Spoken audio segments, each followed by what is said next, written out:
안녕하세요. 5주차 1교시 치과보철과 진료의 이해를 발표하게 된 여주대학교 치의생과 2018-1895 박수지입니다. 벌써 5주차 마지막 교시가 되었네요. 오늘은 제가 치과보철과 진료 중 심미보철에 대해서 한번 자세히 알아보려 PPT 가져와 봤습니다. 먼저 본격적으로 수업에 들어가기 전 오늘은 어떤 것들을 배울 것인가 하는 목차를 먼저 보고 가실게요.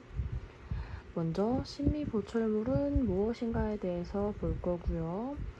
심미보철물이 뭐고 어떤 것들인지 보고 난 다음 금속 도제관, 전부 도제관, 도제 라미네이트, 콜라레스, 크라운, 귀금속, 도제관 이 순서대로 한번 보실게요.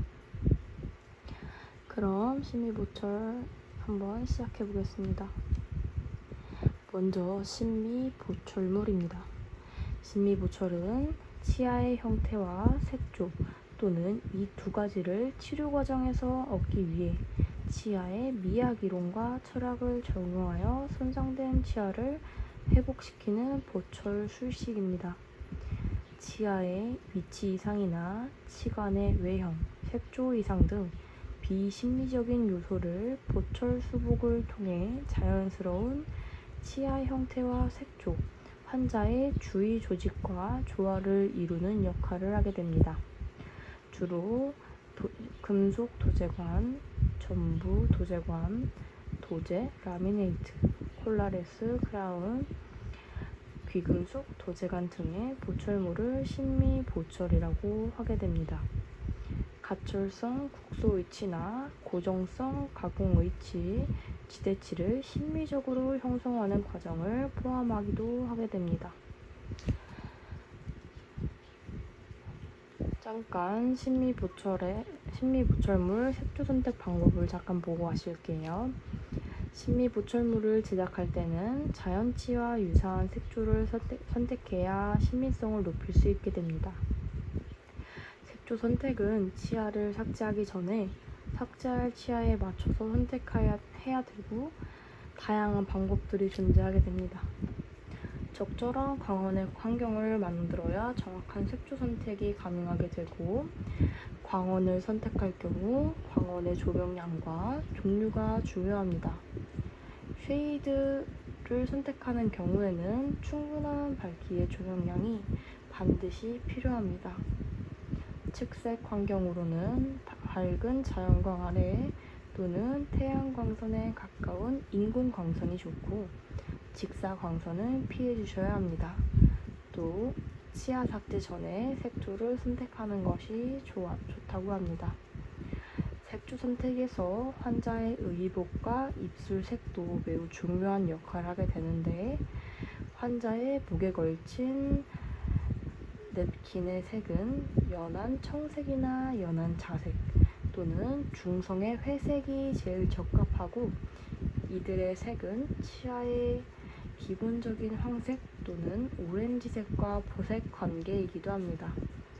입술에 바른 붉은색의 치아 색과는 무관하고 색조 선택에는 악영향을 주므로 색조 선택 전에 입술에 바른 색을 제거하는 것이 무엇보다 중요하게 됩니다. 치면이 더럽혀졌을 때는 청결이 한 후 치아에 물기가 남아있는 상태에서 치아의 기본 색은 황색 또는 오렌지 색임을 염두에 두고 적당한 색 견본을 골라서 치경부에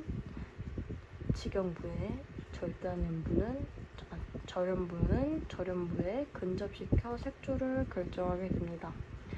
5초 이상 하나의 치아에 주시하지 말아야 되고 유사한 두 개의 색 견본을 해당 치아의 양옆에 치아와 같은 높이에 위치시켜서 비교해 주시면 됩니다.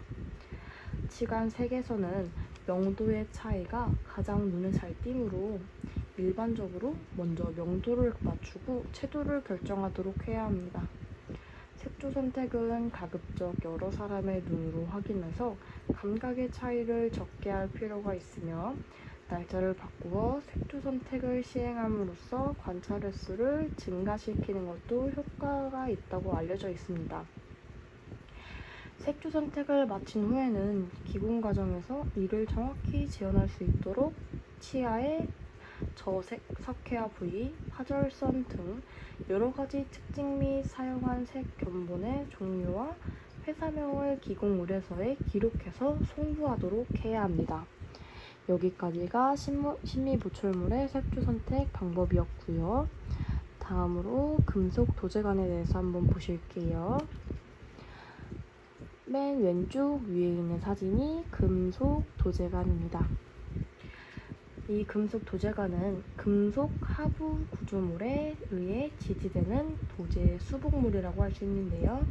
하부 구조물이 금합금인 경우 이를 금속 도제관이라고 합니다.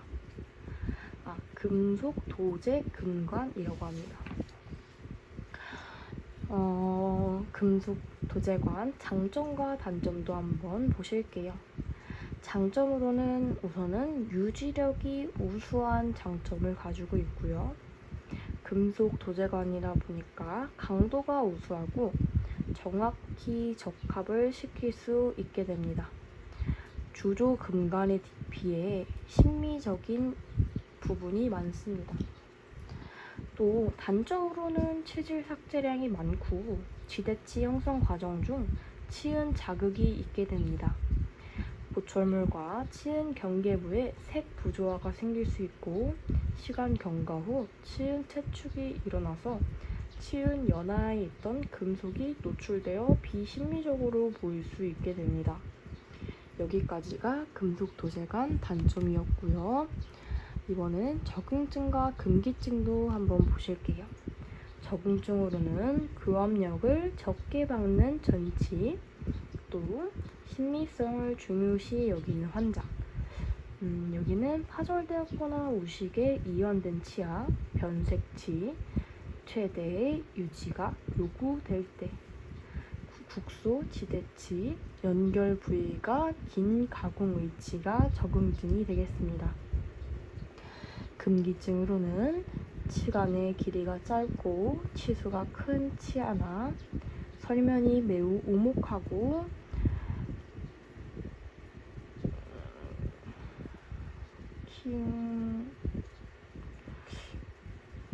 그리고 치경루가 심하게 좁혀진 치아와 과계교합, 반대교합, 절단면 교합이 있는 환자, 이갈이 등의 정상적인 습관이 있는 환자가 비정상적인 습관이 있는 이런 환자가 금기증이 되겠습니다.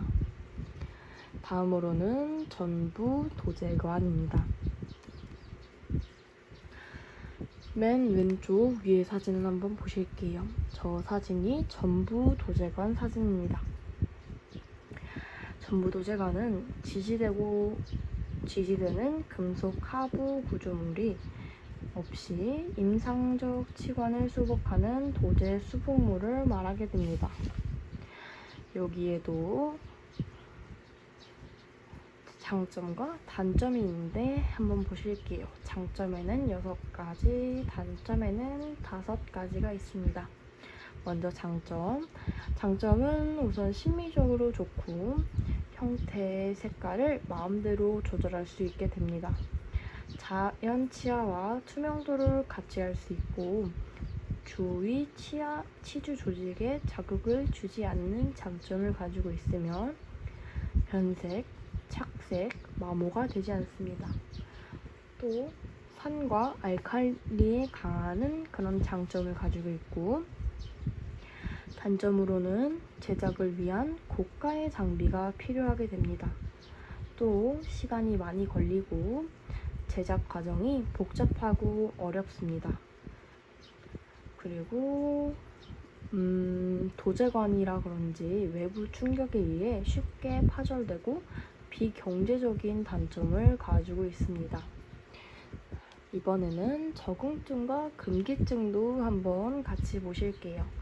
적응증은 전치부나 소고치와 같이 비심미적인 요구가 강한 곳에서 심하게 손상된 치아, 광범위한 오식치, 마모가 심한 치아, 또 심한 반상치나 변색된 치아, 심하게 착색된 치아, 형태 이상, 위치 이상 치아가 적응증이고, 또 다른 적응증으로는 환자의 요구로 구치부를 수복할 때 금속이나 레진에 과민 반응이 있는 환자의 경우 적응증이 되시겠습니다. 또 금기증으로는 미맹출치, 미성숙치, 치수의 크기가 큰 치아죠. 또 치아가 작거나 임상치관이 짧은 치아, 이거는 치질 삭제가 많고 유지가 불충분해서 금기증으로 해당됩니다. 또 오버바이트가 심해서 하악 전치가 상악 전치의 설면에 치경부에 대합하는 경우, 심한 반대 교합이거나 절단 교합인 경우, 또 심하게 교모가 된 치아, 또 설면이 심하게 오목한 치아가 금기증이 되겠습니다. 여기까지가 전부 도제관의 장점, 단점, 적응증, 금기증이었습니다. 다음으로는 도제 라미네이트에 대해서 보실게요. 도제 라미네이트는 맨 왼쪽 위에 사진 보시면 됩니다. 치아의 한쪽 면을 삭제해서 판 형태의 도제로 수복하는 수복물이라고 할 수 있습니다. 저거 사진이 조금 잘못된 것 같네요.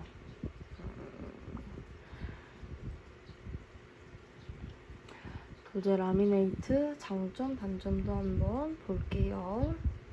도제 라미네이트의 장점은 도제의 신미성으로 자연 치아에 가까운 색조 표현이 가능합니다. 또 치은 조직 반응이 좋고 치질 삭제량이 적고 치아 삭제 시 마취가 필요 없으며 지대치 형성에 시간이 적게 걸립니다. 또 설측 삭제를 하지 않기 때문에 상악 전치 설면의 전방 유도를 변형시키지 않게 됩니다. 단점으로는 이 도제 라미네이트는 탈락 가능성이 있고 다른 보철물보다 과압 풍용 상태가 생기기 쉽다는 단점을 가지고 있습니다.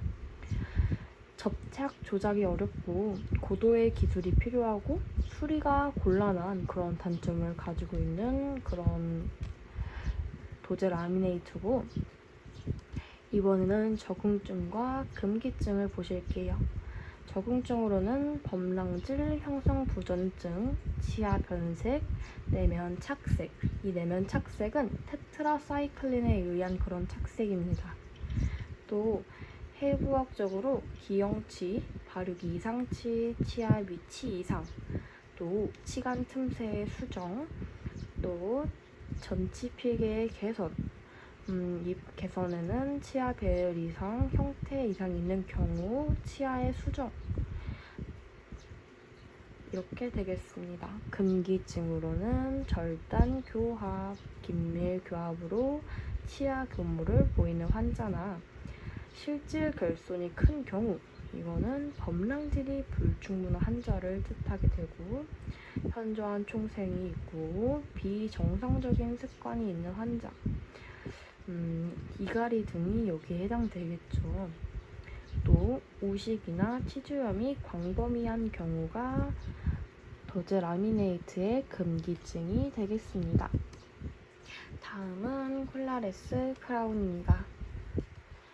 이 콜라레스 크라운은 순측 또는 협측의 메탈 콜라를 제거하고 도제로 바꾸어 순측 벽면은 도제만을 가지고 만든 신미 보철물의 일종입니다.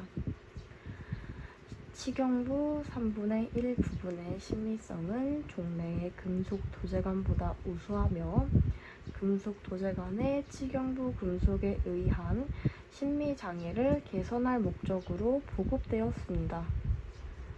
메탈 컬러가 치은을 투과해서 보이는 거무스름한 다크 아크라인을 발생시키지 않으므로 금속 도제관에 비해 신미성이 우수합니다. 또한 순측 식용부가 도제로만 만들어지기 때문에 치태 조절이 쉬워 치은 건강에 유리하게 됩니다. 그러나 최근 금속 하부 구조를 대체할 만한 물리적 특성을 보이는 흰색 코어 세라믹이 임상에 사용됨에 따라 요즘은 거의 사용하지 않게 되었다고 합니다. 맨 왼쪽 위에 보이시는 사진처럼 이 사진은 폴라리스 크라운인데 사진처럼 수북물의 순면에는 금속이 없고 도제로만 변연이 이루어져 있는 것을 볼 수 있게 됩니다.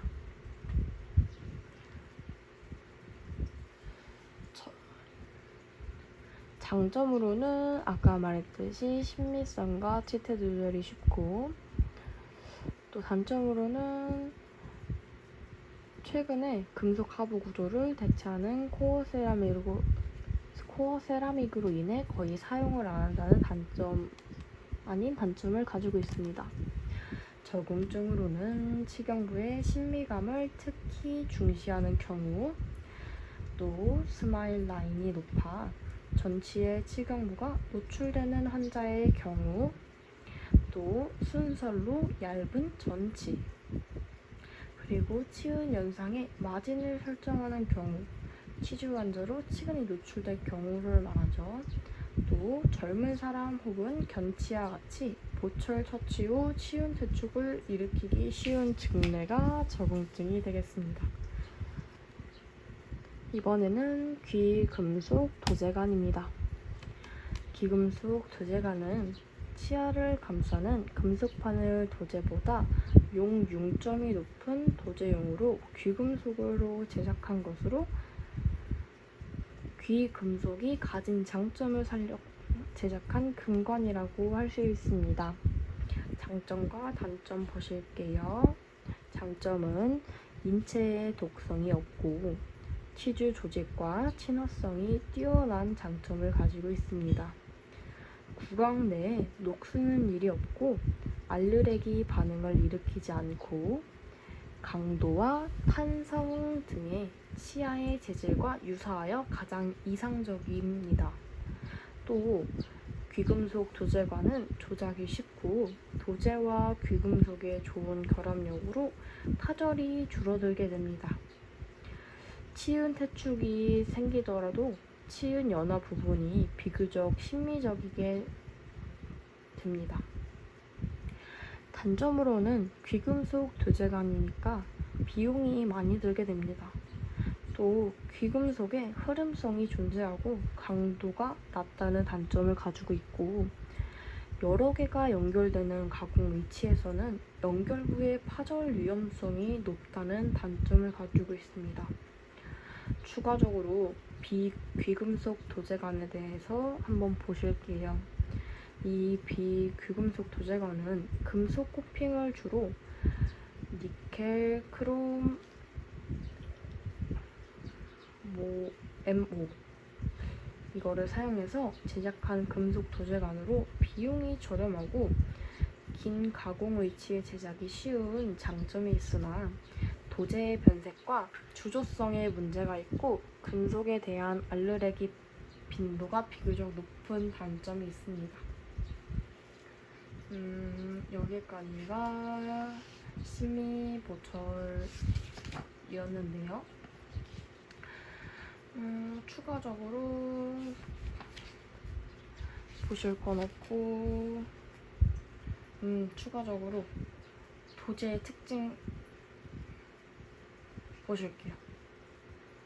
도제의 특징은 치과 도제는 심미적으로 고정성 수복물의 주 재료이게 되고, 도제의 일반적인 특징으로는 반투명도, 빛투과성, 생체 친화성 등 매우 뛰어나서 자연 치아와 비슷한 색조와 투명감이 있고 구강 내에서 안정되어 있기 때문에 변색과 흡수성이 없습니다.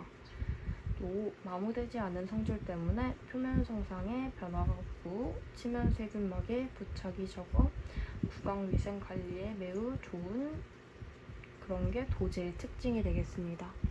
시간이 조금 남아서 도제에 대해서 잠깐 봤는데 저는 오늘 이렇게 마무리를 한번 해볼까 합니다. 길다면 길고 짧다면 짧은 5주였지만 처음엔 정말 어떻게 하지? 너무 어려운데? 했는데 막상 끝내고 나니 시원섭섭하네요. 지금까지 5주 동안 경청해주셔서 매우 감사합니다. 그러면은 저는 이만 여기서 마무리하겠습니다.